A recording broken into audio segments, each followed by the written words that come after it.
hand you guys over to Mo from Take More Photos, which is a community for creatives, but I will let him take it from here. Thank you. So we're Take More Photos, an online offline community for creatives. We do workshop panel discussions, classes, and we sell accessories for creatives and photographers in London. And today I put this panel together of honestly some of my favorite videos, directors and DOPs. And today we're just going to be talking about videography. So we've got Ashleigh, Kirx, Marta, Stephan, and Wowa.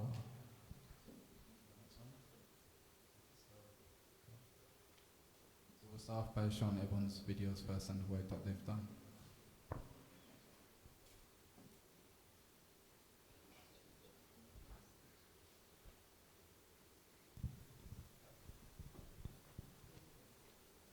Sorry, technical difficulties.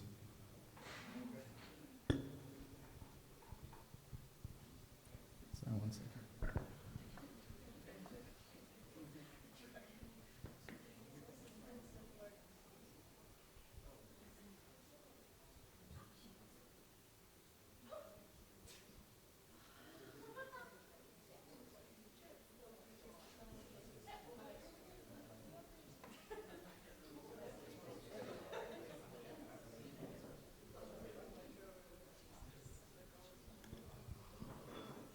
Sorry about this. This is.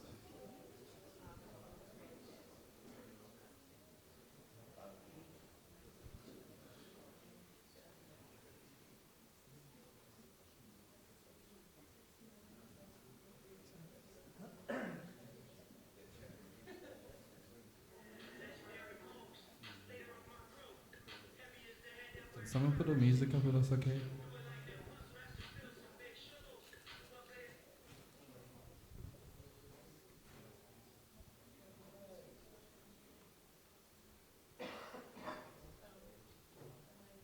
So sadly, audio doesn't seem to be working, but this is, yeah. So Marta, if you'd like to just explain what the video is playing in the background, a bit of a backstory about you, how you got to where you are, and the work that you've done. Hi. So I started filming, I think around 5 years ago when editing. I got around to it in uni. They asked us, I studied advertising, creative advertising, and they asked us to do a commercial for one of our brands. And I decided to do a video advert, and then that's how I discovered video, and then I really liked editing. And then from there, because I didn't have any friends that did music or something, I just hit up on Twitter, and I was like to this guy, hey, you released a music video, great video, but I could do a better one. And he was like, raw energy. And I was like, well, showed him my things, and he was like, okay, I'll give you a shot. He gave me a shot, and from there, from there it all started. I had to do some freebies to get portfolio, because as he said before, portfolio, you need to back up your things, and even if it's not with someone that you film, the videos that I sent for that music video, the first one, it was just content video that I shot of my friend just modeling clothes, any Zara or whatever, but just they saw the fact how I edited and how I did things, that it was that they liked it. So from there it's just I kept that kind of energy up, that I kept asking people and hey, I would like to work with you, or I would like to work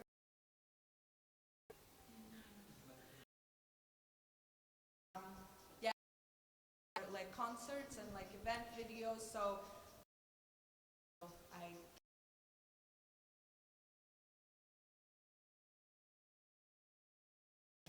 Go to the next video. How you got to where you are. Photography. How I got into photography. From GCSE, I went on 6 weeks. So I bought a camera. Those, let me come to a shoot, please. Let me assist you. And he's when I after shoot, shit.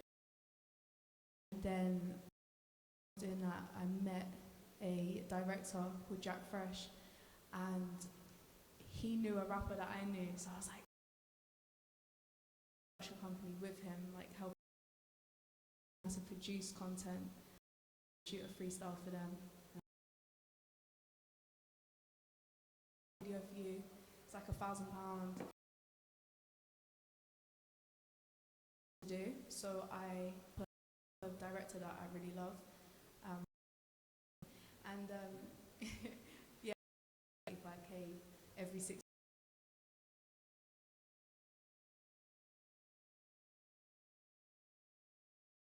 Directed by Melina, so I was like, oh, this is perfect, I can do it. And then I brought the video to Pretty Bird, which was kind of unheard of, I guess, because they're not used to directors bringing them work. And I said, yeah, I want to produce it. So they produced it through the company and assisted me through it. Then a month later, I won my first ever music video, which was like mad extreme from the Western video. It was like, you know, local, West London, a couple thousand. This one was in Ibiza. It was like a lot more money, and you know, I had no idea what I was doing. I went through it. It was the worst experience of my life, but the best experience. Because I just learned so much from that, and yeah. And then fast forward, I got a bit disheartened during 2017 because I got like video canned, and I had this Ibiza experience, which was horrible. So I was like, no, I'm not directing music videos no more. I'm just gonna work with brands.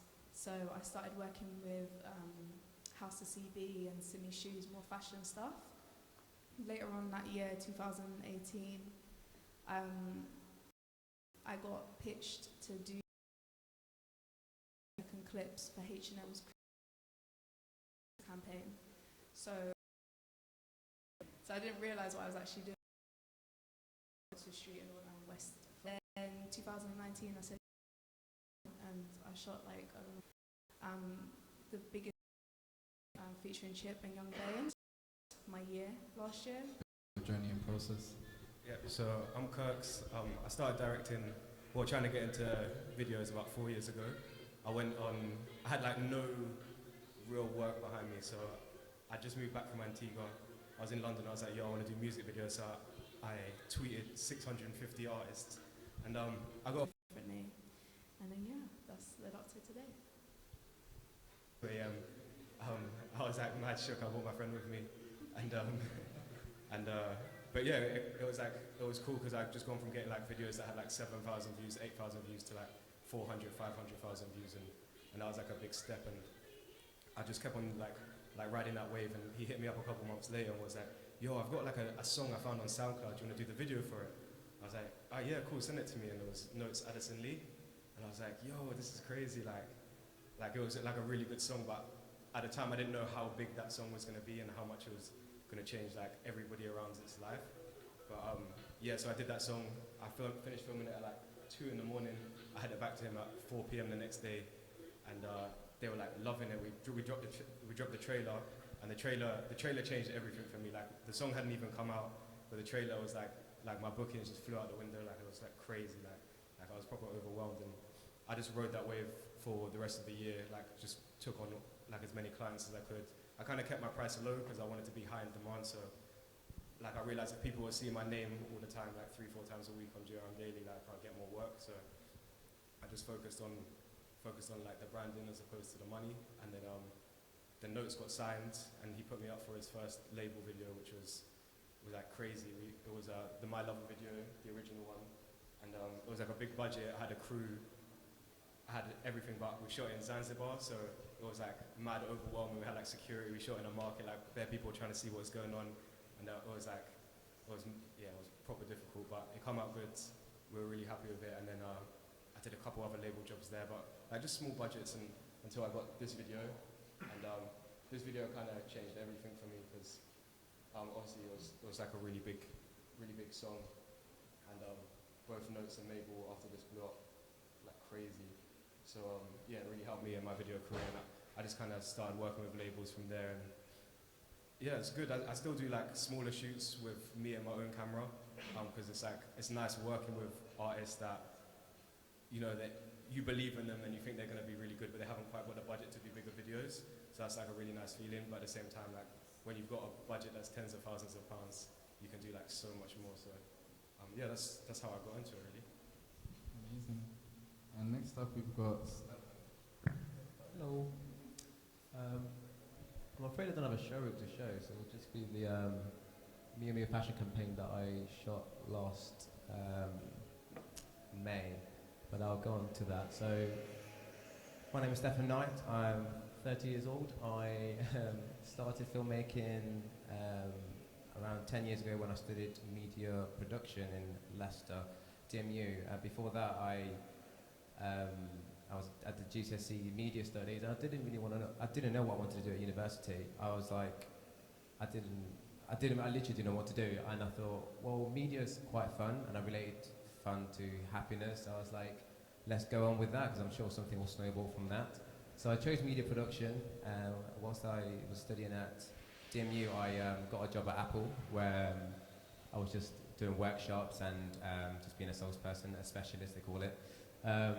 Whilst I was working at the Apple store, my manager knew that I was doing media studies I was studying media, so he said, how about you shoot some like in-store launch videos? So at the time, the first ever iPad that came out, the big fat one, they were like, do you want to film the behind-the-scenes store launch video? So people, like all the virtual merchandise people, like setting up the stores, and then in the morning, when everyone queues up, film all those bits and do a little in-store video. And share it internally to all the other stores worldwide. I was like, cool, I'll do that. I'm getting paid by my normal salary and getting to do what I love to do, just film, just be behind the camera. So I did that, and that was a lot of fun. Did a few store launches, and then my parents were moving down to Bournemouth, and I worked at Apple for like 5 years. Then this is in Leicester, and my dad's like, so what do you want to do? Like, you're kind of like plateauing. You're just not really.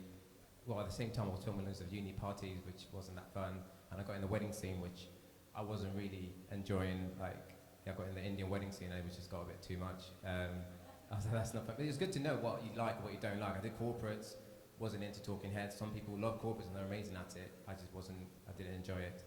So then that's like, go to London, try and pursue your career, wherever that will be. And then I moved to London, and then I got a job at Defected Records, they were like a record label.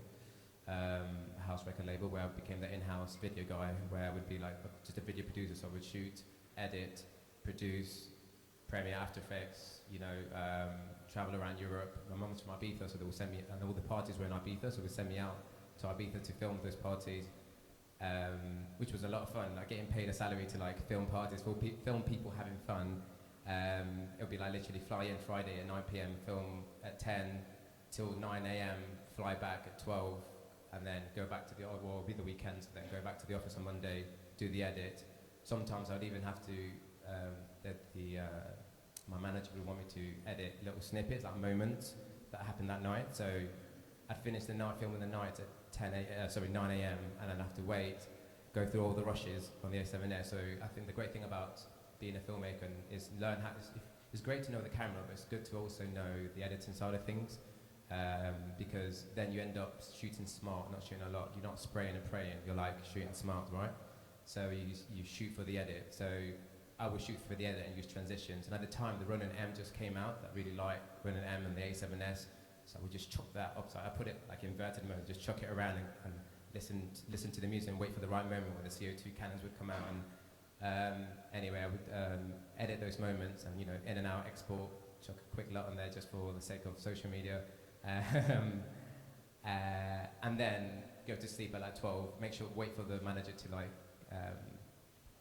confirm, say he's happy with it, and then go to sleep, and then, anyway, come back to London. Long story short, I worked at Defected for like 2 years, and then I bumped into a music video director he was 10 years above me, and he kind of saw that I was an editor, I was a one-man band, and he was like, there's more, there's more to it, as you can get the chance to work with a different crew, different people and different projects, not just filming parties. I was like, yeah, you're right. And then that kind of stuck with me. And then I was like, great. I'm working in this label, getting paid a nice, it was like 30 grand at the time. I was like, this is great, it's paying my rent, I'm super happy. But the thing is about the job is that they weren't really investing. Every time I would get paid, I would reinvest in camera equipment, because they didn't want to do that. And they're like, why are you doing that? Why are you buying a drone? I'm like, because then our videos get elevated, and this is when the Phantom 4 came out, like the old school one, and you put the GoPro there. Anyway, they would see me like reinvesting my salary into their company, but then the equipment's mine, so then I would just keep it. Long story short, I left, and I just bit the bullet, went freelance. I said, let's just do it. Even though I just moved out at the time, so I still had a lot of rent to pay, and I was like, well, what's the worst that can happen? like, I ain't gonna die, I'm cool. Like, it's, yeah, I can just find another job. I can find another job for another company.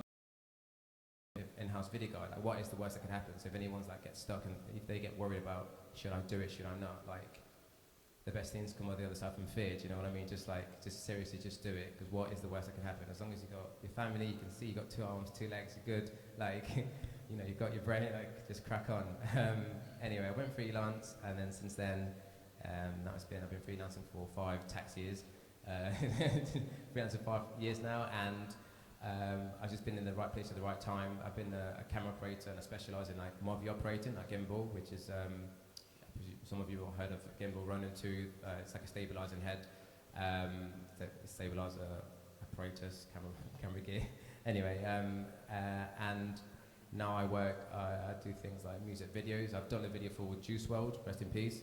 Like Cole Bennett rang me all of a sudden through Instagram. That was a great thing. Through Instagram, Cole Bennett messaged me and was like, yo, I hear you've got a Red and you've got a gimbal, I've got a shoot, Juice WRLD's here in the UK, want to do a video tomorrow. This is like 10 p.m. at night, Saturday, doing a shoot Sunday, the first thing in the morning. I'm like, but it's the weekend, it's Sunday, like, when we like chilling out and going pub, and like, he's like, no, let's shoot. And I'm like, okay, like, this is an amazing opportunity, like, and my girlfriend's like, who is this guy? Like, I didn't know who Juice WRLD was at the time, which is like embarrassing. And I was like, oh my God, this guy is insane. And like, now the video's got 140 million views. I'm like, what? Like, you know, rest in peace, it's mad. But, and then this Miu Miu, well, the one that was on there, that was a fashion campaign that came from the back of a DP who used to be he was an amazing photographer. He is an amazing photographer, but he had never shot on like Alexa, or it wasn't really clued up in the filmmaking camera world, but he's amazing at lighting. And I did a fashion shoot for him, and we just really vibed together. And he said, yo, I've got this Miu Miu fashion campaign in Montana in the US with like Hailey Baldwin, which is Justin Bieber's wife. It's like, can you take over the camera department side of things? So book the crew, do all these things. And that was like pretty much the biggest job of my life, because like I had to like be in the conference calls with like all these huge creative directors, and like it was just mad to be like involved in such a massive production. And we like put the cameras on this like an ATV, like remote head crane. Like it was insane, and like it was like an absolute pinch me moment. And it's all just about being in the right place at the right time. And now I'm just like seeing how it goes, moving more towards the DP side, more lighting side, and not forgetting like your passion projects as well. My girlfriend's in like content creation and like social media and things, and we like to travel, and I always bring a camera out with me just to shoot, just keep shooting content. It's also great to create memories for your kids, for your family, for things like that. Sorry, that was a bit of like a mishmash of my whole life, but that's me.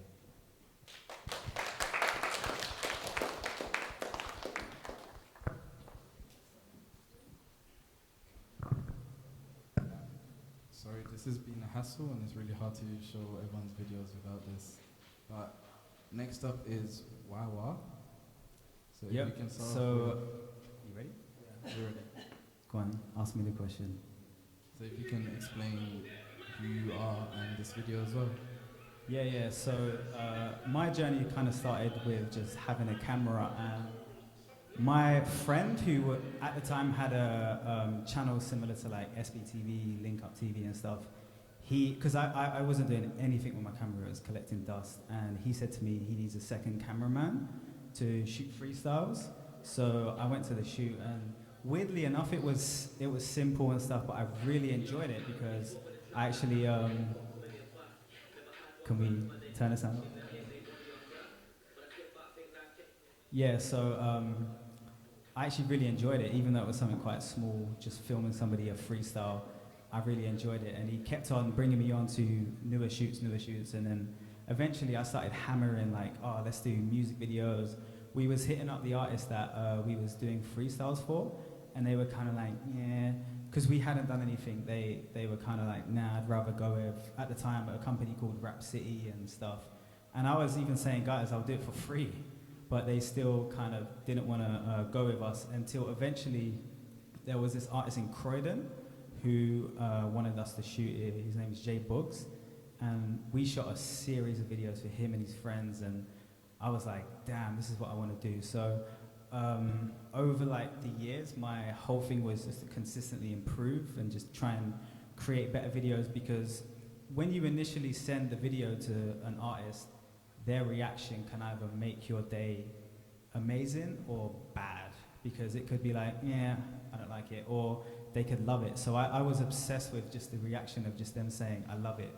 And then eventually artists or bigger artists that got more of a viewership, because you would do videos that get no views, you put so much effort into it and it gets like 300 views and you're like, So eventually artists that were actually popping started to hit me up, started to see potential, and then I do videos for them, but I would put my all in it. So for example, if they was to pay £80, I'd make sure that I rent something that could make the video better. And then over time, I started working with an artist called Hardy Caprio, who I fully put my trust into him, because me and him used to speak a lot, and I knew that he would eventually build a viewership that could potentially get him signed. And he got signed, and I did his first video, Rapper, and that was the first time I actually worked with a label, and it was so much stress. Going into it, it was so nerve-wracking, because it's like, I don't know what I'm doing, I don't know, because when you're doing a label video, you have to direct 10 people, cinematographer, lighting, producers, artists, all these things that are kind of placed on you. So when you first start out, it's like, it's very nerve-wracking, because I don't know what I'm doing. But we got there in the end on that one. It wasn't great. Virgin, the actual label that we worked with, kind of were like, we don't really want to use him again, to me. So there was a little period of like nothing. And then eventually I got another video with Virgin, but because I had so much more knowledge, I nailed it. And then it was like, okay. And then I'd done another video with Virgin, and they were like, okay. And then I had consistently done that, and it kind of caught the attraction of a lot of other artists. And the video there with H and Dig That, that's the first time. I've worked with Sony before, but that was the first time I worked with Sony where I felt confident and I know what I'm doing. So they loved the whole process, they loved the video. And for me, that was kind of what was important, is actually to make sure that I'm better ideas, newer videos, more interesting to watch, can get me to the next level. But yeah, that's pretty much, that's a small portion of my journey. It is a lot more, but that's like to summarize.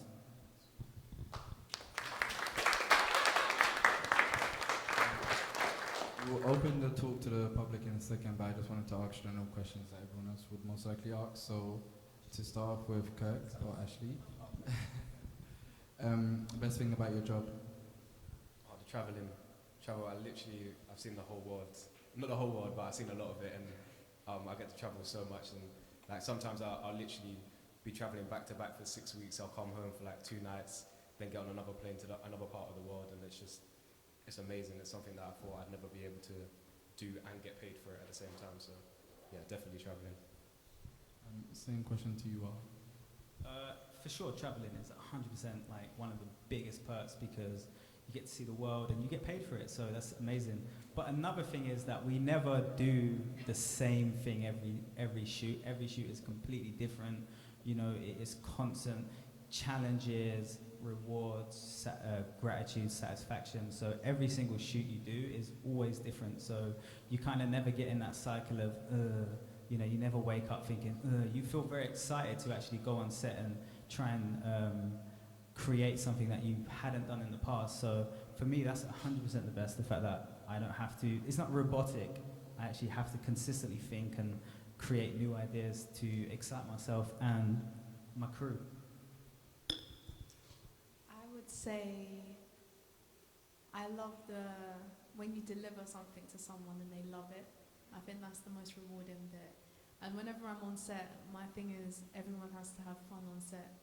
So I like my sets to be very like chilled, everyone having fun, and as I've got more experience, and now I'm like more, you know, just chilled on set myself, I just see that everyone has fun, and I love that, being able to bring people together. It's hard to add that they've just basically covered everything. It's traveling, it's doing, just I'm saying it's the same thing. It's just seeing everyone, like the reaction I must give, like the when you're yourself, like when you're editing something, you're like, okay, this is like how I envision it. But then when you actually see it out of your head into like screen, and then everyone else is like, oh my god, that's cool, and you're like, I know, yeah, no, that like excitement is pretty great.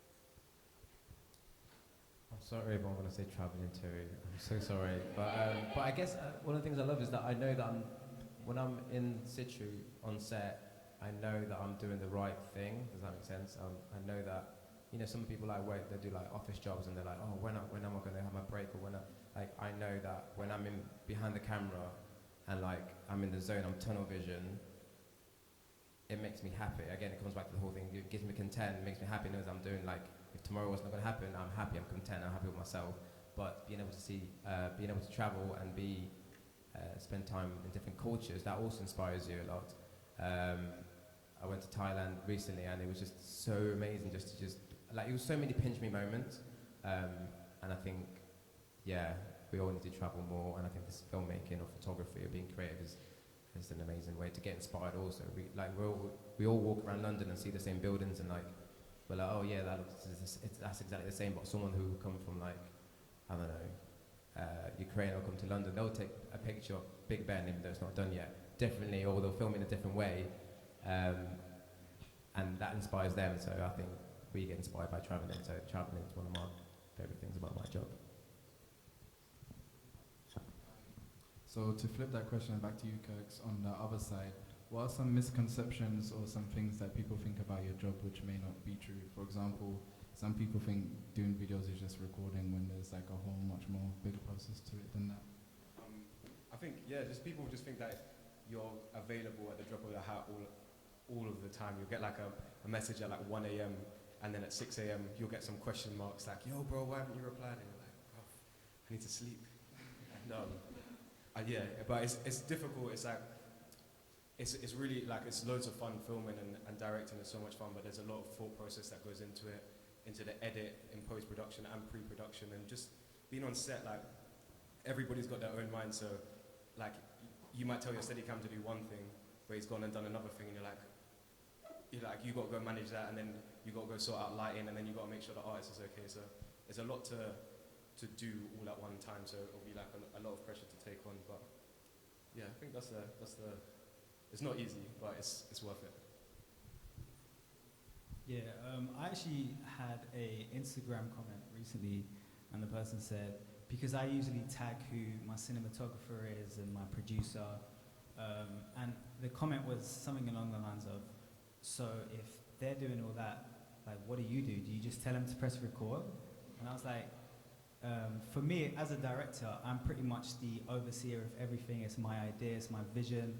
My cinematographer specializes in lighting and stuff. I don't specialize in lighting, so I have to try and articulate that to the cinematographer to let them know exactly what I want. And along the way, you know, you don't just turn up and they do the lighting and you're like, oh, okay, cool, let's shoot. You make adjustments. You need it to look like what's in my head. There's so much managing that needs to be done as a director to bring your vision to life, because it is essentially your vision. It's not the cinematographer's vision. It's not the producer. So when I saw that comment, it was like, oh, they must think directors just hire a bunch of people and just sit there and let everyone do it. So obviously that's not the truth. I would say everyone thinks that it's glamorous. Everyone thinks that, you know, you just hang around with rappers and models and all this stuff, but more time it's really cold. Like when you're on set, it's freezing, and it's like, sometimes the snacks are bad. Oh god, it's awful. Yeah, dry croissants, oh my god. Listen, when I get budgets, everyone's eating vegan, that's what I'm saying. Get ready. And yeah, again, like what the guy said, it's as a director, you're leading the ship. So it's like, if your energy switches, everyone's energy is going to switch. So you have to, I feel like as a director, you have to be quite self-aware of that. You know, you kind of got to know yourself. And yeah, just managing different personalities, you know. People always think the director's going to have like a big ego and stuff, but really I feel like we have to be like the most humblest so that we can approach everyone and make sure everyone's good. Like we're like the parents of the set, basically. Yeah. I would say that everyone thinks it's quick, so they'll come to you and they'll be like, I want this and I want it tomorrow, and you're like, yeah, but you want it to this level, you want to be like the best music video, but they're like, yeah, no, I need it now, and then it's just explaining that greatness takes time, and there's like a lot of things that go in it. So yeah, I'll say that. For me, a lot of the clients want me to bring all my equipment, they want me to deliver a lot and not pay for it, and I'm like, you know that I've like, every time I get paid I'm reinvesting into me, and they're like, oh, but your cameras and everything, they're getting all cheaper, everything's getting more affordable, because surely you can bring it, and I'm like, well, no, because then we also need to spend time behind curtains just learning our craft and making mistakes and learning from it, so that we don't make that mistake with you or waste your time. And also, a lot of people think our job is like a lot of fun, but they don't see also the taxes that we do, like all the admin, they don't see any of that stuff. Because it needs to be done. We all need to pay taxes, we all need to do invoices, all that stuff. Yes, you can obviously get a producer like to deal with all the quotes and stuff like that, but sometimes you're a one-man band. I've done jobs where it's a one-man band and I have to like be the producer, have to direct, have to shoot, have to edit, do the post, speak to the client's expectations. I've had to do that one-man band stuff as well. But yeah, I hope that's answered your question. Sweet. So we've got some thoughtful quotes, and I just want to ask you these and see what's the first thing that comes up into your head. So back to you, Kirx. The worst thing someone could say is no. Have you ever had an experience of that?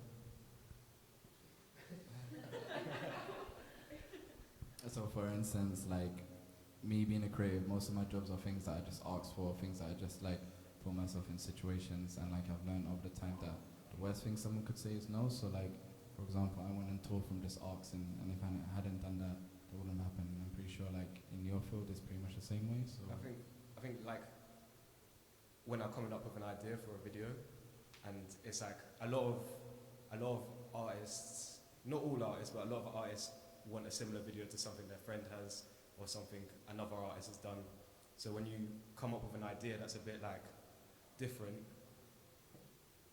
you want to win the video because it's you against a bunch of other directors, but at the same time it's like you want to do something different as well. So yeah, sometimes the worst thing they can say is no, and then you don't get the job, but at least you know you tried and you can use that idea for something else. But that said, sometimes if I got an idea that I think is like a bit out there, I'll write two treatments, one that I think they'll definitely like and one that I think is a bit more risky.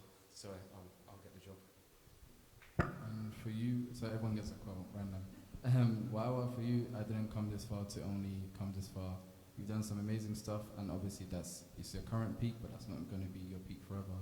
So, yeah. Just some thoughtful moments. What? I didn't come this far to only come this far. No, I agree with that, because you invest years and years into whatever you're doing, and you might eventually meet a company or an artist that kind of just try and box you in over here. But of course, you've done years and years of practice and consistently trying to improve and get better, that I'm for sure not just going to be over there, you know, and I want to go further. I'm not sure, is that what the kind of quote means? Yeah, so for me anyway, I'm always floating through, you know, whatever comes, and I kind of see my talent as like a magnet, you know, like I don't really do this for like money or opportunities and stuff, but I do it to consistently improve, and it's like a magnet, you know, you start attracting all of the things, all the perks and stuff. So, and that's one of the good things about what we do is the thing that we do is it's so expandable, and you can always improve and have better opportunities, better shoots, and I don't think you can ever really reach a ceiling. You can always go further. Anything else? Life starts at the edge of your comfort zone. Ashleigh, you've worked with amazing artists, you've traveled to different places, and of course that's going out of your comfort zone. So how's going out of your comfort zone helped you in your... I feel like your comfort zone, the end of that is like everything you can imagine. That's the best part. You know, when you come out of your comfort zone, that's when you are challenged, that's when you transform, it's when you grow. So I love coming out of my comfort zone. Like, I love being pushed into new challenges, and to be honest, I feel like that's my whole career. Like, I didn't go to uni and study anything. Like, I literally just got a camera and pushed myself out of my comfort zone every time. So yeah, I live in that space all the time. And to you, Marta, the process is more enjoyable than the finished product. I feel like creatives, we're always doing so much and we forget to like enjoy the actual thing, and the process is enjoyable and we make a lot of achievements, but by the time we've made those achievements, it's not as, you know, amazing as we thought it would be. So what do you think about it? Yeah, no, definitely, because like once the video's out, like it's out. Like the fun is when you come up with the idea, when you shoot like on the set, like that's where the most fun is. Like when you see everything piecing together and then the edit coming all together. So I think it's sometimes you have to like have your goals where you want to go, but then also be like, wait, but this is where I wanted to be 3 years ago. I'm here. I should be proud of myself, because like we are all always reaching for something. I could be better, and like we're perfectionists. So like we're reaching for that perfection, but like yeah, I don't feel sometimes we don't give ourselves like round of applause for like being and doing and achieving the things that we do. So yeah. I'm sorry. Best advice someone told me is take time, because you know it is a long process and everything takes time. What can I say about take time? Oh wow.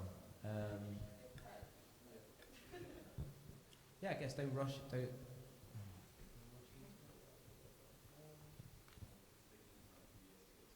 Yeah, it's taken me. I guess don't rush into it. Like you said, there's not a ceiling, so take your time in your craft and make sure you put effort, make sure that the avenue that you're going is the right one. Just like you said, you weren't producing, and then you were like, well, you went behind the camera, and then you stepped out of your comfort zone, and then you got into directing. You were like, now I like this. So this, I guess I would say, take time and try out, similar to what I said earlier. Try shoot a music video, put yourself out of your comfort zone, try that. Maybe you won't like it. Try sport video. Look around at your friends and family that are into different things, such as trainers, such as cars, such as motorsports, breakdancing. Try out different things. I went from filming, live sessions to festivals, corporates, weddings. I tried it all. I bumped around just to see. Don't like that. Do like that. Don't like that. Ooh, that's a lot of fun. Traveling, that's amazing. But then I found out that I'm not as good as like your Sam Calders and stuff like that, and that's not the route I want to go. I'm still not sure what route I want to go. I'm still just taking each day and each project as it comes. I'm a bit, everyone gets a bit fearful. I get a bit scared, but I'm like, well, everything takes time. I keep speaking. I just came back from BSC, like an event that happened last week with loads of cinematographers, and all those big dogs. They're like making it, and they're in the 50s, and they're like, yeah, I've been DOPing for like 20 years. I'm like, wow, I've only been 4 years, and I am like a baby. So that made me realise that things take time. Wait, Mabdulle, before we go on to that, I just wanted to, because we was actually discussing this earlier, even if we say to you guys, we've been doing it for 5 years, and to somebody that's maybe just starting out, 5 years is like, whoa. But we was discussing that the journey that you go on makes everything a lot more satisfying, and when you eventually do get to the position that you want to get to, those moments where you felt down, you felt defeated, you wasn't getting what you wanted and stuff, you'll appreciate those moments so much more. So even if somebody says, it's taken me 8 years to get to this, if you are starting out, it does sound like wow, but the journey makes everything so much more satisfying. I would rather have got this in the space of 4 years than 1 year, because that 1 year might have been, but 4 years of hard work is so much more satisfying. And now, does anyone have any questions?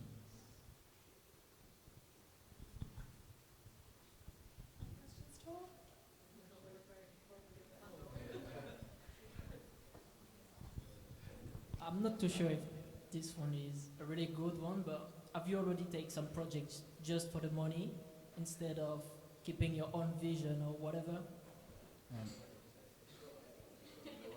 I feel like bills gotta be paid, so sometimes you have to sacrifice projects I mean, in order to do that? taking a project that you don't really like because they paying well, but you don't really want to make this I project. can definitely answer that honestly. So, I 2 years ago, I wanted to save up for something. I think I was moving out. My girlfriend needed a deposit for another flat, so I would film fire exits of a building. Yeah, fire exit of a building. So literally, just the camera doing this, and there'll be a voiceover. So if there's ever a fire exit, turn left, turn right. I did that for 2 weeks back to back because it paid, and it paid very well. And like they were like, oh, and I was for like 50 up front for like the whole week shoot, and like I didn't tell anyone about it. Did it, got my deposit. Now, now I'm there. Now I'm in that flat. But yeah, so like, and I'm not embarrassed to say it because like everyone will do jobs that they're not happy with for the money because we all need to survive. So yeah, that's my answer. Do you regret it or? If Not you at all. Okay. Because I still learn. I was still behind the camera. I was still enjoying what I was doing. I wasn't at home waiting for an email, waiting for the phone to call. Yeah, so yeah, I didn't regret it at all. Okay, that's good. Thanks. Don't be scared.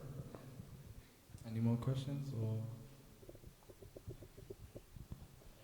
How are you finding your key collaborators, like for the directors, how are you finding your DPs, editors, producers?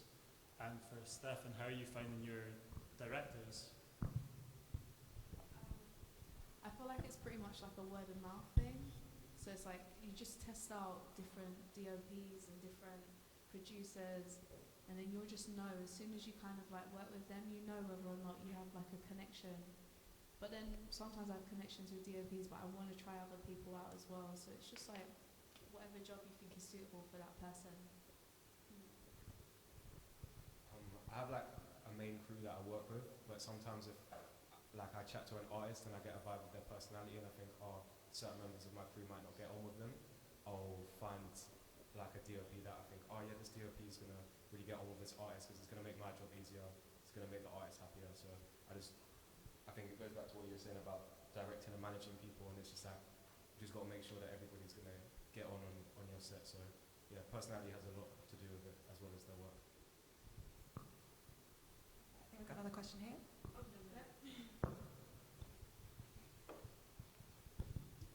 What would be your key advice for someone that wants to get into like the music video scene? So like I'm a videographer, I've done like product videos and commercials, but if I wanted to get into music videos, what would be your advice? So someone hit me up this summer and he had done no music videos, right?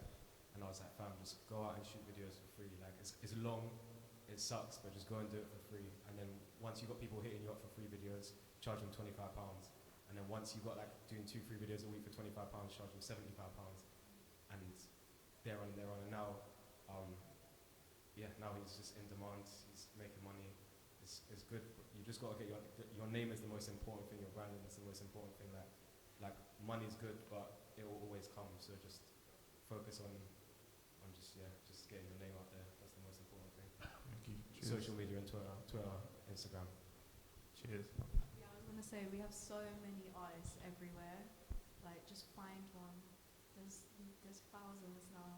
Do you get it? So just find the artist, just shoot something, and just make it happen. And as well, make sure that when you are shooting the artist, don't just shoot. Like actually try and pay attention to how you can make that artist look amazing. Whether it's the move when you're editing, try to actually really think about, okay, does this person look cool? Does he look good in this shot? Because when you start doing those things, more artists, their friends, the artists are super happy. They start telling their friends, and then it's kind of like a snowball effect of constantly working with other people. And once, because realistically, everybody just wants to look good. Everyone wants to look cool. If you start kind of using awkward scenes, awkward shots and stuff, and they start asking for so many changes, it does detour them from thinking, maybe I'm going to go to that person instead. So really, really, when you're editing, focus on if the person looks good. And obviously that comes with experience, because initially you might think they look good and they just hate it. I've worked with some difficult artists, but it really helped me because I'm trying to figure out what they don't like about the shot. But then now I started understanding why they don't like the shot. And when I'm editing now, for my performance stuff, generally there's not many changes, and that's because it's been years of experience and trying to figure out how somebody looks good, what somebody looks good, and even like just attractiveness. A lot of artists just want to look attractive. More specifically, female artists. Like if you work with a female artist and you're getting the best footage, but she doesn't look good and she hates how she looks, the video's wrapped. You're not getting the video out. So you have to focus on that and what makes them look good. So even just doing a bit more research into, you know, how I can like them, go on their Instagram and see how they like themselves, and then you kind of get a gist of they like that, they like this, and they like that. And once you do those things, bro, you will eventually start getting way more clients and just getting yourself out there more. Thank you all so much.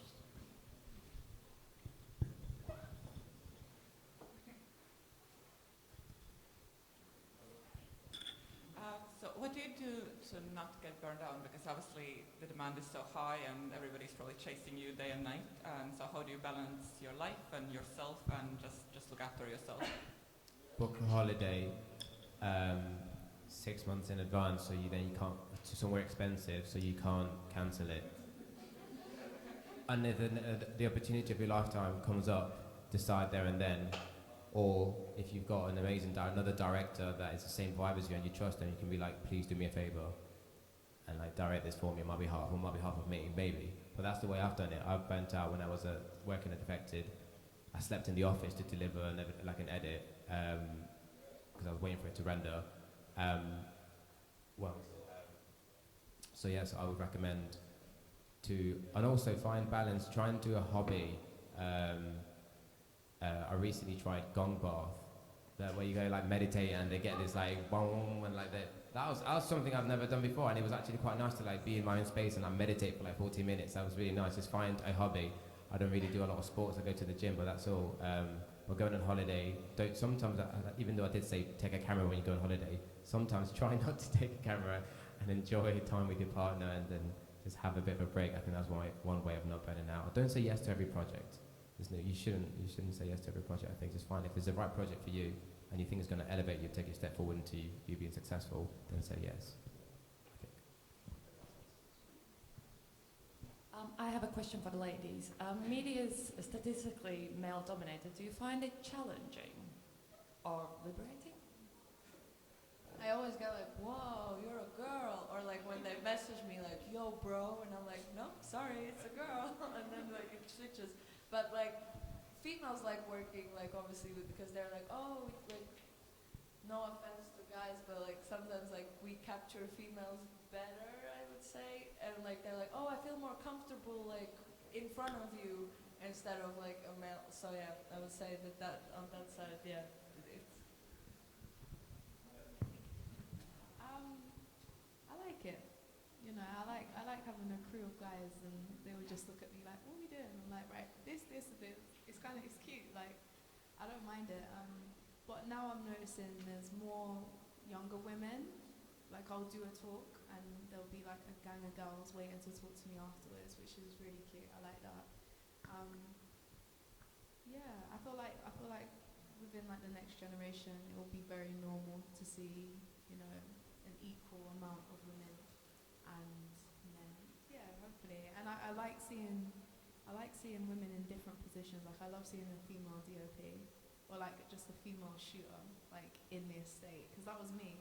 It was rare when I was doing it. Like there was no girls in the estate with a bunch of guys on motorbikes and rappers. Like so it would be like, oh, it's a girl. Like what you said, like oh my god, it's a girl doing this. So yeah, I feel like it's starting to level out there. There's a lot of women directors and stuff. It's just they're not visible for some reason. I feel like we don't really see them as much. I don't know, maybe it's the branding, or I feel like girls have to find a balance sometimes with social media. Is like being like, you know, just a normal girl and posting pretty pictures, but also posting your work, because it can get a bit confusing. Even I struggle with that sometimes. Like I feel like there's too many pictures on my face. I need to put more work pictures out, because then again it might not be taken as seriously. So it's like, yeah, so that's a whole different part of being a female. Yeah, you got to find that balance, but we're getting there.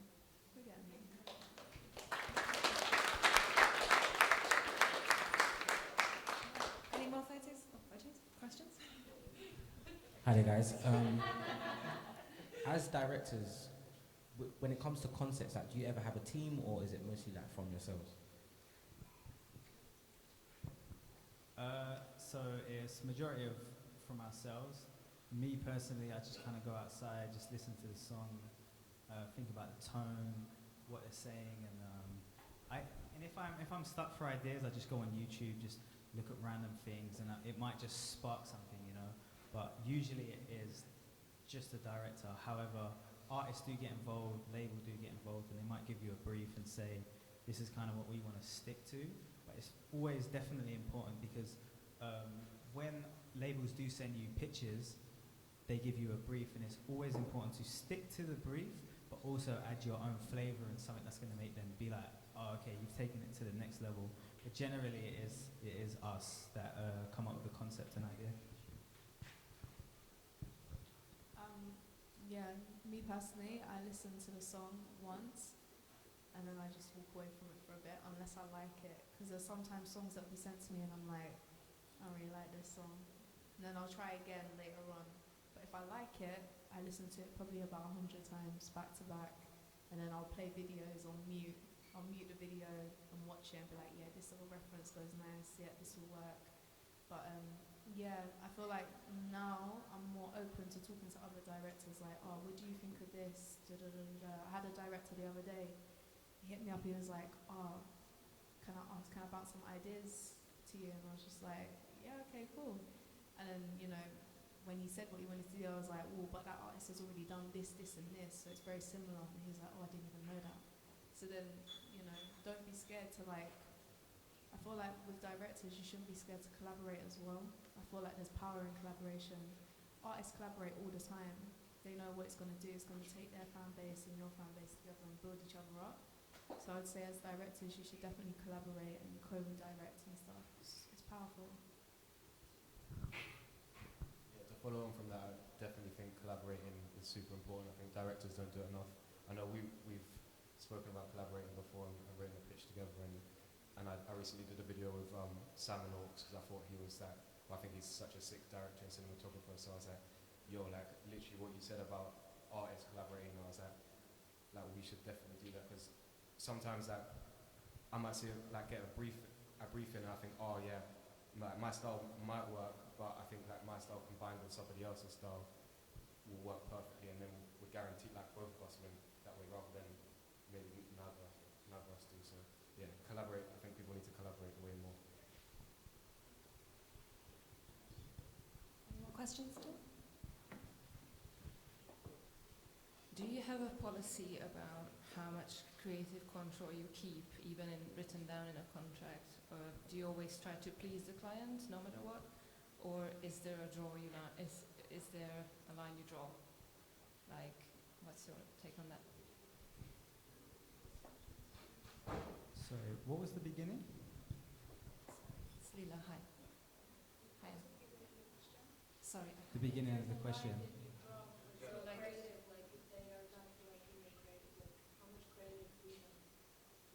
There's yeah, exactly. Like, sorry, did you get it? Yeah, no, for sure. I mean, you've always kind of got to please the client, but there has been times when I've just completely ignored the client or artist because I know they're not thinking straight. And when it actually comes out, they're going to realize, oh, okay, cool.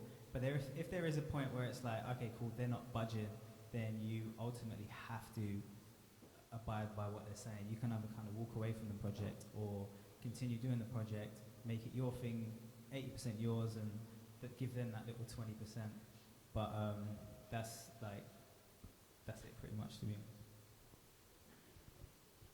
You have to remember, when you're working with clients, ultimately whoever's paying for it, they have a final say. So sometimes I try not to get too emotionally invested in a music video from a label, because I know that the client is the label. So ultimately what they want is what I have to give them. I'm doing a service, I'm providing a service. So when you start to take away the emotion, it gets easier. But I do fight for what I want first. But if I start to see that they're just not having it at all, I remember, okay, I'm providing a service and they are paying, they're investing, you know? So that's a good way to look at it when you're not really going to win that case.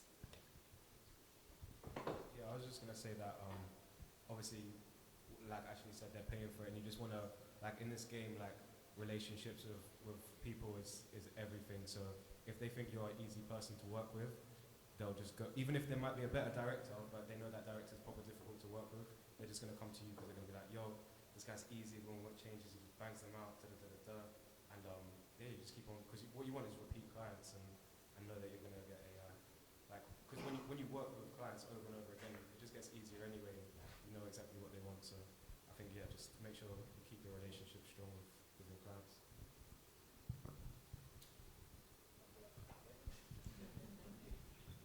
Alright guys,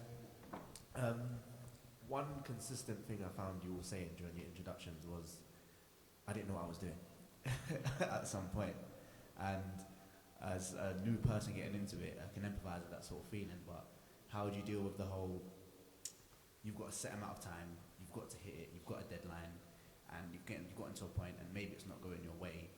How have you overcome that, and how have you dealt with the repercussions from maybe not getting the vision that you first had in mind? Okay, I literally had a shoot like this like last month. My artist turned up 2 hours before she had to leave set, and I had 5 setups to shoot in 2 hours and I only got like 2, and then they wanted to cut a setup from it because of branding. So I was like, oh, okay, so we got 1 setup for a whole video. When it comes to that situation, you just got to think fast. That's the thing. I think when you're on set, anything could happen. Anything. Equipment could break. Someone could not turn up. Like, I've had artists fly in from other countries, and you're just like, well, I hope that plane ain't late. I hope there ain't traffic. Do you know what I mean? You have to think fast. Like when she arrived, I had to just be like, alright, cool. What's the most valuable setups? Let's get those. And if we can get other stuff, cool.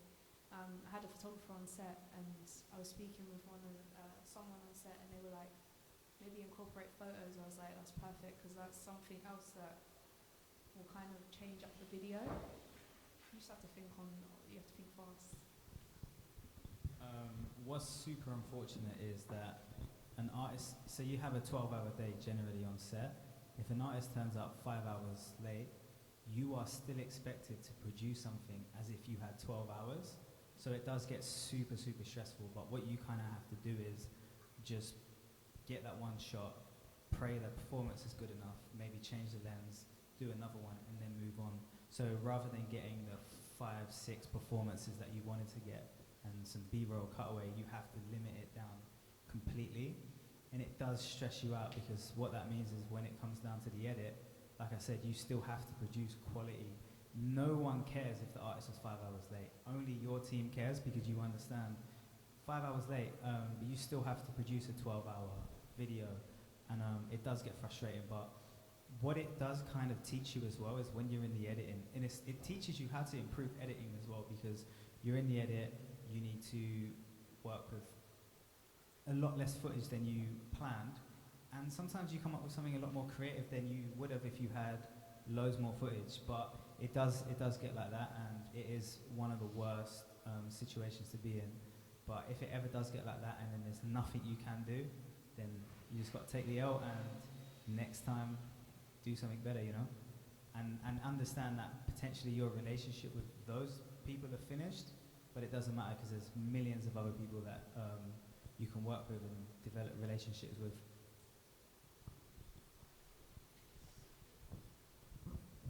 Any more questions? Cool. All right. Thank you, guys. Yeah.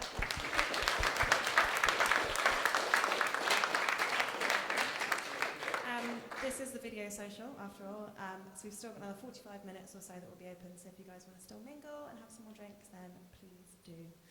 Thank you so much for you guys coming, and for Ben as well. It's amazing, and also thank you guys for joining us. We hope you join us again next month from the 14th to the 17th of March at the photography show and the video show. Thank you.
Bye.